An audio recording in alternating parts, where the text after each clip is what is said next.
Elizabeth and Mary Stuart, 1559 to 1568. But if the Protestant stroke had failed, Mary was obliged to recognise that her plan for re-establishing the Catholic ascendancy in Scotland could not be rushed in the high-handed way she had proposed as a mere preliminary to the more important subjugation of England. At the very moment when she seemed to stand victorious over all opposition, the ground had yawned under her feet, and, while she was dreaming of dethroning Elizabeth, she had found herself a helpless captive in the hands of her own subjects. The lesson was a valuable one, and if she could profit by it, her prospects had never been so good. The barbarous outrage of which, in the 6th month of pregnancy, she had been the object, could not but arouse widespread sympathy for her. She had extricated herself from her difficulties with splendid courage and cleverness. The loss of such an adviser as Rizzio was really a stroke of luck for her.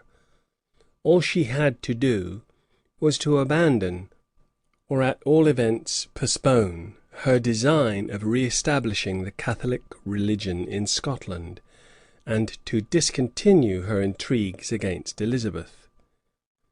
Her prospects in England were still further improved when she gave birth to a son, June 19th, 1566. Once more there was an heir male to the old royal line, and as Elizabeth continued to evade marriage, most people who were not fierce Protestants began to think it would be more reasonable and safe to abide by the rule of primogeniture than by the will of Henry VIII, sanctioned though it was by Act of Parliament. There can be no doubt that this was the opinion and intention of Elizabeth, though she strongly objected to having anything settled during her own lifetime. But she herself had gone a long way towards settling it by her treatment of Mary's only serious competitor.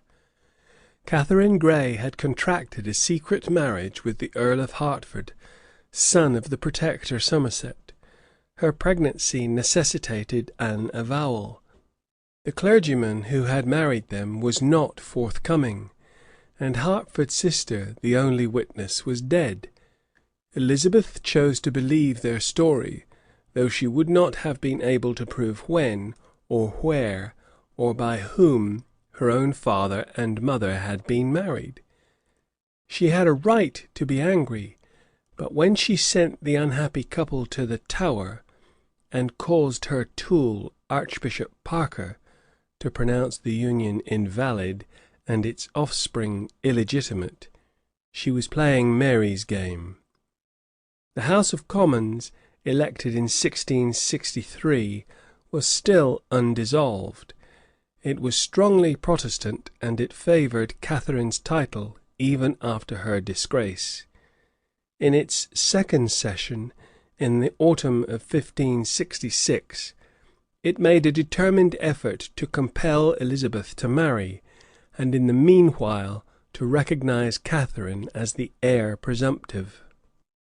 The zealous Protestants knew well that the peers were in favour of the Stuart title, and they feared that a new House of Commons might agree with the peers. To get rid of their pertinacity, Elizabeth dissolved Parliament, not without strong expressions of displeasure, January 2nd, 1567. Cecil himself earned the thanks of Mary for his attitude on this occasion.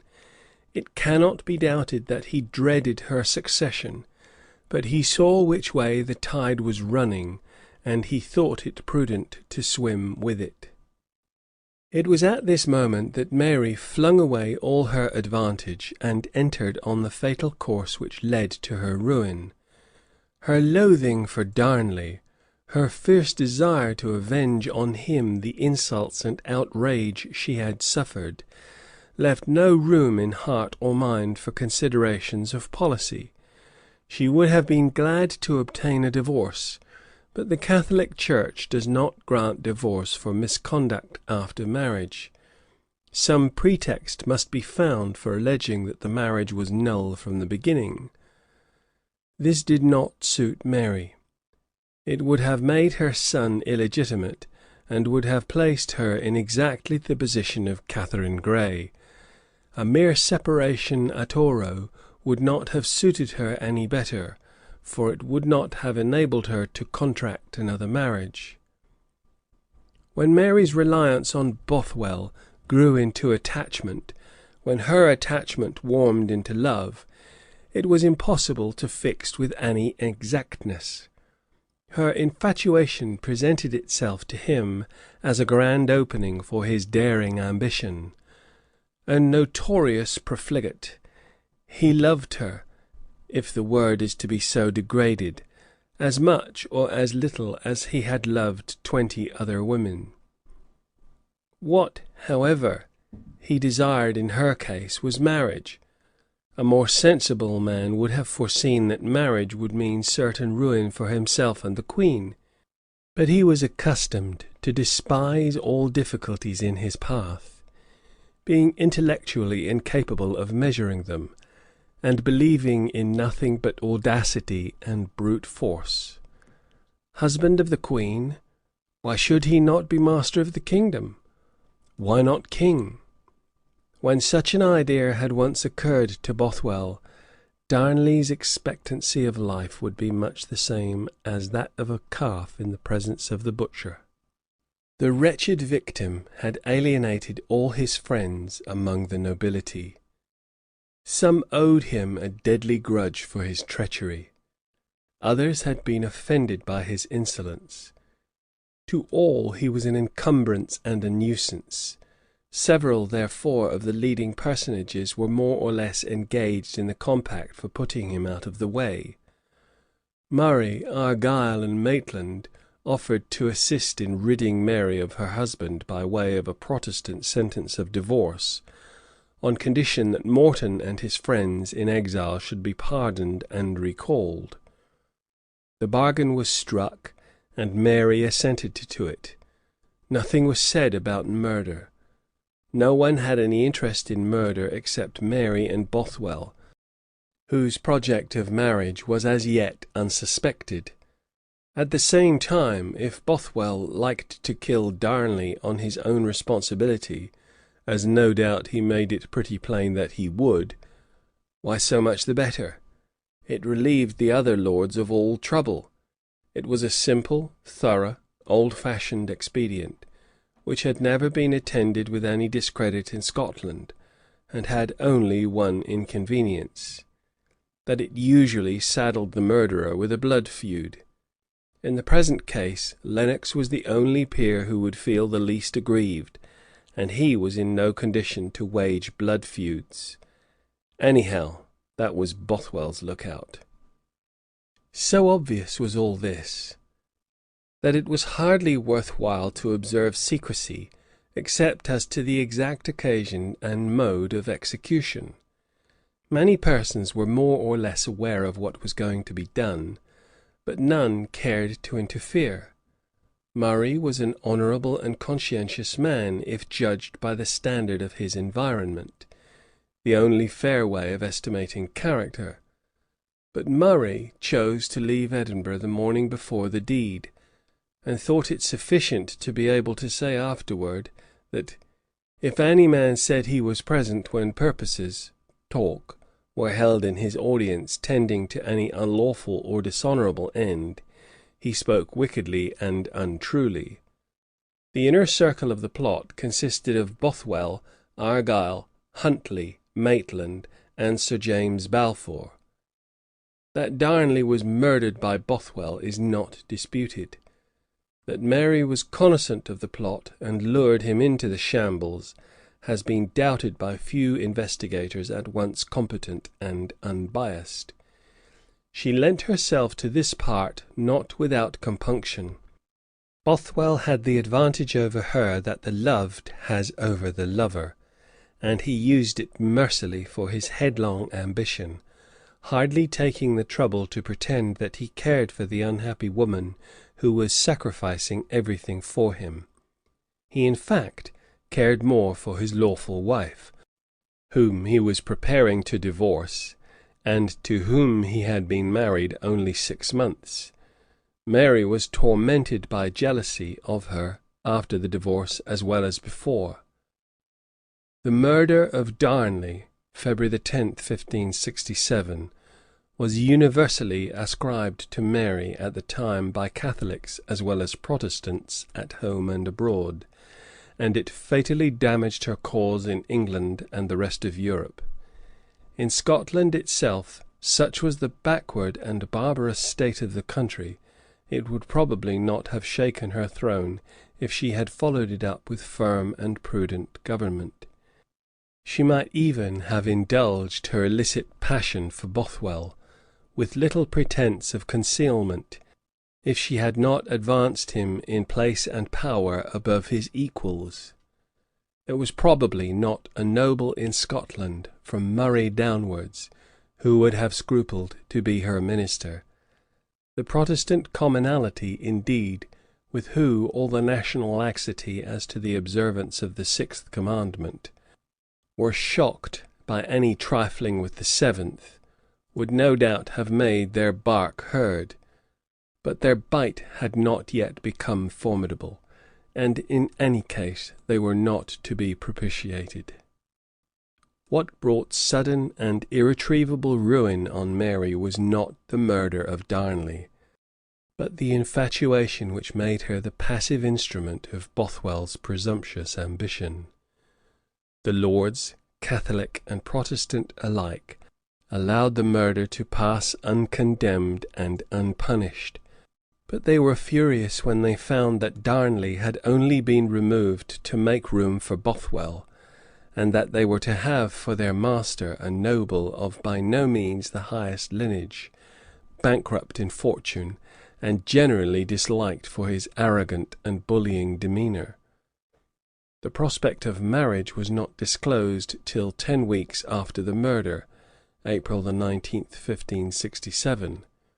5 days later, Bothwell, fearing lest he should be frustrated by public indignation or interference from England, carried off the Queen, as had been previously arranged between them. His idea was that, when Mary had been thus publicly outraged, it would be recognized as impossible that she should marry any one but the ravisher. In this coarse expedient, as in the clumsy means employed for disposing of Darnley, we see the blundering foolhardiness of the man. The marriage ceremony was performed as soon as Bothwell's divorce could be managed, May 15th. Just a month later, Mary surrendered to the insurgent lords at Carbery Hill, and Bothwell, flying for his life, disappears from history. The feelings with which Elizabeth had contemplated the course of events in Scotland during the last 6 months were no doubt of a mixed nature. At the beginning of 1567, her 7 years' duel with Mary appeared to be ending in defeat. The last bold thrust, aimed in her interest, if not by her hand, the murder of Rizzio, had not improved her position. It seemed that she would soon be obliged to make her choice between 2 equally dreaded alternatives. She must either recognize Mary as her heir, or take a husband. From this unpleasant dilemma she was released by the headlong descent of her rival in the first 6 months of 1567. But all other feelings were soon swallowed up in alarm and indignation at the spectacle of subjects in revolt against their sovereign. As tidings came in rapid succession of Mary's surrender at Carbery Hill, of her return to Edinburgh amidst the insults and threats of the Calvinist mob, of her imprisonment at Lochleven, of the proposal to try and execute her, Elizabeth's anger waxed hotter, and she told the Scotch lords in her most imperious tones that she could not and would not permit them to use force with their sovereign. If they deposed or punished her, she would revenge it upon them. If they could not prevail on her to do what was right, they must remit themselves to Almighty God, in whose hands only princes' hearts remain. This language, addressed as it was to the only men in Scotland who were disposed to support the English interest, was imprudent.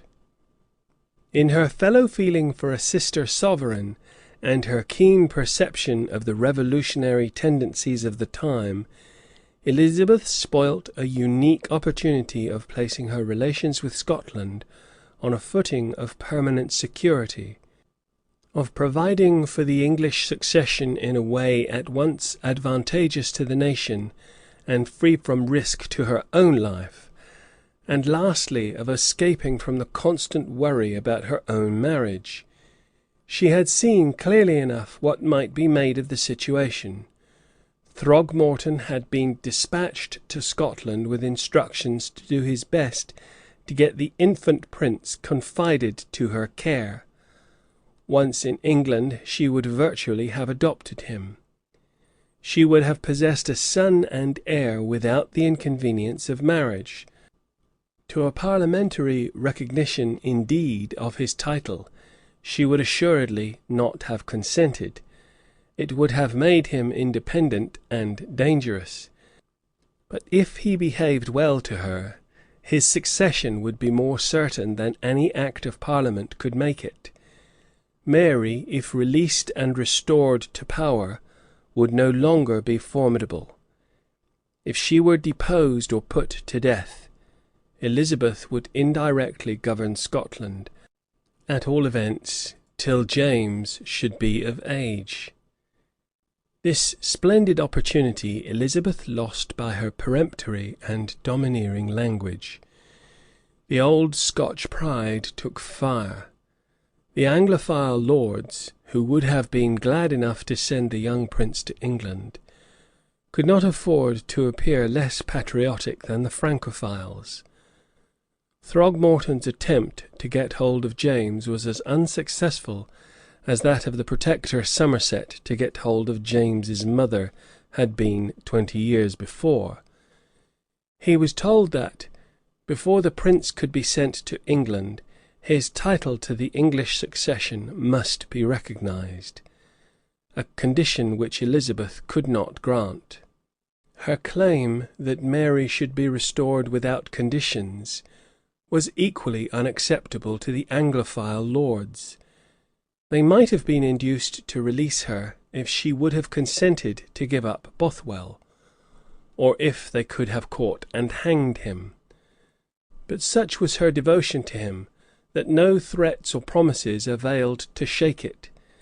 It was in vain that they offered to produce letters of his to the divorced Lady Bothwell, in which he assured her that he regarded her still as his lawful wife, and Mary only as his concubine. The unhappy queen had been aware, even before her marriage, as a pathetic letter to Bothwell shows, that her passionate love was not returned.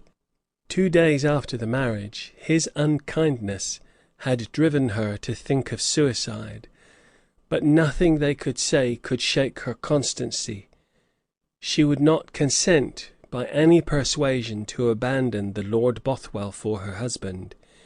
She would live and die with him if it were put to her choice to relinquish her crown and kingdom or the Lord Bothwell. She would leave her kingdom and dignity to go as a simple damsel with him, and she will never consent that he shall fare worse or have more harm than herself. Let them put Bothwell and herself on board ship to go wherever fortune might carry them. This temper made it difficult for the Anglophile lords to know what to do with the prisoner of Loch Leven. They were disappointed and angry that Elizabeth, instead of approving their enterprise and sending the money for which, as usual, they would begging, should treat them as rebels and even secretly urge the Hamiltons to rescue Mary by force. The Hamiltons were in arms at Dumbarton. They wanted either that the prince should be proclaimed king, with the Duke of Châtellerault for regent, or that Mary should be divorced from Bothwell and married to Lord John Hamilton, the Duke's second son, and, in default for the crazy Arran, his destined successor. With Argyle, too, disgust at Mary's crime was tempered by a desire to marry her to his brother. Lady Douglas of Lochleven herself, for whom Sir Walter Scott has invented such magnificent tirades, desired nothing better than to be her mother-in-law. The prompt action of the confederate lords foiled these schemes. By the threat of a public trial on the charge of complicity in her husband's murder, or, as her advocates believe, by the fear of instant death, Mary was compelled to abdicate in favour of her son, and to nominate Murray regent, July 29th, 1567. Elizabeth would not recognize him, partly from a natural fear lest she should be suspected of having been in collusion with him all along, partly from general abhorrence of such revolutionary proceedings. The French government, on the other hand, casting principle and sentiment alike to the winds, courted his alliance. He might keep his sister in prison, or put her to death, or send her to be immured in a French convent. Only let him embrace the French interests, and an army should be sent to support him. A Huguenot army, if he did not like Catholics. But Murray turned a deaf ear to these solicitations, and waited patiently till Elizabeth's ill humour should give way to more statesmanlike considerations. The escape of Mary from Lochleven, May 2nd, 1568, and the rising of the Hamiltons in her favour, were largely due to the unfriendly attitude assumed by Elizabeth to the regent's government.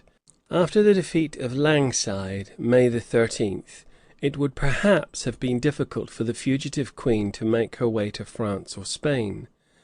But it was not the difficulty which deterred her from making the attempt. Both Catherine and Philip later on were disposed to befriend her, or rather to make use of her, but at the time of her escape from Scotland she had nothing to expect from them but severity. Elizabeth was the only sovereign who had tried to help her. Moreover, Mary had always laboured under the delusion that because most Englishmen regarded her as the next heir to the crown, and a great many preferred the old religion to the new, she had as good a party in England as Elizabeth herself, if not a better. During her prosperity she had made repeated applications to be allowed to visit the southern kingdom. She was convinced that, if she once appeared on English ground, Elizabeth's throne would be shaken, and Elizabeth's unwillingness to receive the visit had confirmed her in her belief. If she now crossed the Solway without waiting for the permission which she had requested by letter, it was not because she was hard pressed. The regent had gone to Edinburgh after the battle. At Dundrennan, among the Catholic Maxwells, Lord Herries guaranteed her safety for 40 days, and at an hour's notice a boat would place her beyond pursuit. Her haste was rather prompted by the expectation that Elizabeth, alarmed by her application, would refuse to receive her. To Elizabeth, the arrival of the Scottish queen was indeed as unwelcome as it was unexpected. For 10 years she had governed successfully, because she had managed to hold an even course between conflicting principles and parties, and to avoid taking up a decisive attitude on the most burning questions. The very indecision which was the weak spot in her character, and which so fretted her ministers, had, it must be confessed, contributed something to the result. Cecil might groan over a policy of letting things drift, but it may be doubted whether they had not often drifted better than Cecil would have steered them if he might have had his way. To do nothing is not indeed the golden rule of statesmanship, But at that time, England's peculiar position between France and Spain, and between Calvinism and Catholicism, enabled her ruler to play a waiting game.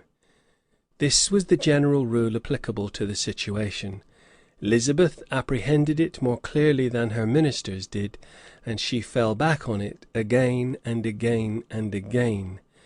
When they flattered themselves that they had committed her to a forward policy, it was safe, it was cheap, it required coolness and intrepidity, qualities which Elizabeth was well furnished by nature. But it was not spirited, it was not showy. Hence it has not found favour with historians, who insist that it ought to have ended in disaster. As a matter of fact, England was carried safely through unparalleled difficulties, and when all is said, Elizabeth is entitled to be judged by the general result of her long reign. Mary's arrival was unwelcome to Elizabeth, because it seemed likely to force her hand. To do nothing would be no longer possible. The Catholic nobles and gentry of the north flocked to Carlisle to pay court to the heiress of the English crown. It was not that they believed her innocent of her husband's murder. The suspicion of her complicity was at that time universal. But they supposed that it would never amount to more than a suspicion. They did not expect that the charge would ever be formally made. They were not aware that it could be supported by overwhelming evidence. Later on, when the proofs were produced, they had already committed themselves to her cause, and were bound not to be convinced. If the attitude of these Catholics be thought to indicate some moral callousness, it may be fairly argued that it was less cynical than that of Elizabeth herself, who, while not unwilling that Mary should be suspected, would not allow her to be convicted. Steady to her main purpose, though hesitating and even vacillating in the means she adopted, she still adhered, notwithstanding all that had taken place, to her intention that Mary, if her survivor, should be her successor. Like all the greatest statesmen of her time, she placed secular interests before religious opinions. She was persuaded that the maintenance of the principle of authority was all important. Nothing else could hold society together or prevent the rival fanaticisms from tearing each other to pieces. For authority there was no other basis left than the principle of hereditary succession by primogeniture. The principle must therefore be treated as something sacred, not to be set aside or tampered with in a short-sighted grasping at any seeming immediate utility. To allow it to be called in question was to shake her own title. Already in France the Jesuits were preaching that orthodoxy and the will of the people were the only legitimate foundation of sovereignty. Few English Catholics had learned that doctrine, but they would not be slow to learn it if the hereditary claim of Mary was to be set aside. If Mary had been content to claim what primogeniture gave her, the right to the succession, there would have been no quarrel between her and Elizabeth. But it was notorious that she had all along been plotting to substitute herself for Elizabeth. Never had she cherished that dream with more confidence than when the Percys and Nevilles crowded around her at Carlisle. In her sanguine imagination she already saw herself mistress of a finer kingdom than that which had just expelled her, and marching at the head of her new subjects to wreak vengeance on her old ones. She seemed likely to be no less dangerous as an exile in England than as a queen in Scotland. Elizabeth had now reason to regret the unnecessary warmth with which she had espoused Mary's cause. To suppose that she had any sentimental feelings for one whom she knew to be her deadly enemy is, in my opinion, ridiculous. Elizabeth was not a generous woman, especially towards other women, and in this case generosity would have been folly, and culpable folly. She did not hate Mary. She was too cool and self-reliant to hate an enemy, but she disliked her. She was jealous, with a small feminine jealousy of her beauty and fascinations. The consciousness of this unworthy feeling made her all the more anxious not to betray it, and so, at a time when she did not expect to have Mary on her hands, she had been tempted to use language implying a pity, sympathy, and affection which assuredly she did not feel, and which it would not have been creditable to her to feel. Petty insincerities of this kind have usually to be paid for sooner or later.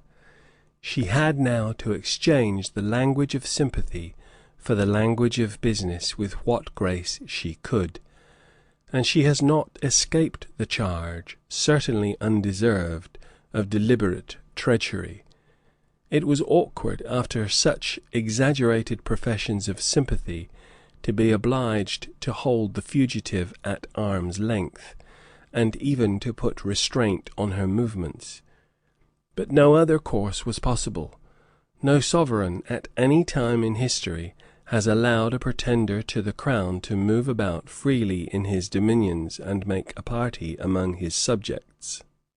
Wince as she might, and did, under the reproach of treachery, Elizabeth was not going to allow her unwise words to tie her to unwise action. Only one arrangement appeared to her to be at once inadmissible in principle and prudent in practice. Mary must be restored to the Scottish throne, but in such a way that she should thenceforth be powerless for mischief. She must be content with the title of Queen. The real government must be in the hands of Murray. Thus the principle of legitimacy and the sacredness of royalty would be saved, and the English Catholics would be content to bide their time. Cecil, for his part, was also anxious to see Mary back in Scotland, but not as Queen. Though regarded in Catholic circles as a desperate heretic, he was really a politique, a worldly-minded man. I mean the epithet to be laudatory, and he would probably have admitted in the abstract the wisdom of Elizabeth's opinion, that it was of more importance to England to have a legitimate sovereign than a gospel religion. But he was not prepared to submit frankly to the application of this principle. His personal prospects were too deeply concerned. It was all very well for Elizabeth to lay down a principle in which she might be said to have a life interest. She was 13 years his junior, but she might easily predecease him, and with Mary on the throne his power would certainly go, and, not improbably, his head with it. It was not in human nature, therefore, that he should cherish the principle of primogeniture as his mistress did, and, as far as his dread of her displeasure would allow him, he was always casting about for some means of defeating Mary's reversion. Her sudden plunge into crime was to him a turn of good fortune beyond his dreams. If he could have had his will, she would have been promptly handed over to the regent on the understanding that she was to be consigned to perpetual imprisonment, or, still better, to the scaffold. In order to carry out her plan, Elizabeth called on Mary and the regent to submit their respective cases to a commission, consisting of the Duke of Norfolk, the Earl of Sussex, and Sir Ralph Sadler. Mary was extremely reluctant, as she might well be, to face any investigation, but she was told that, until her character was formally cleared, she could not be admitted to Elizabeth's presence, and she was at the same time privately assured that her restoration should, in any case, be managed without any damage to her honour. Murray received an equally positive assurance that if his sister was proved guilty, she should not be restored. The two statements were not absolutely irreconcilable, because Elizabeth intended to prevent the worst charges from being openly proved. Her sole object, and we can hardly blame her, was to obtain security for herself and her own kingdom. She did not wish the Queen of Scots to be proved a murderess in open court, but she did desire that the charge should be made, and also that the commissioners should see the originals of the casket letters. Any public disclosure of the evidence might be prevented, and some sort of ambiguous acquittal pronounced, on grounds which all the world would see to be nugatory, such, for instance, as the culprit's own solemn denial of the charge, which was in fact the only answer Mary intended to make. What was known to the commissioners would come to be more or less known to all persons of influence in England, and would surely discredit Mary to such a degree that even her warmest partisans would cease to conspire in her favour.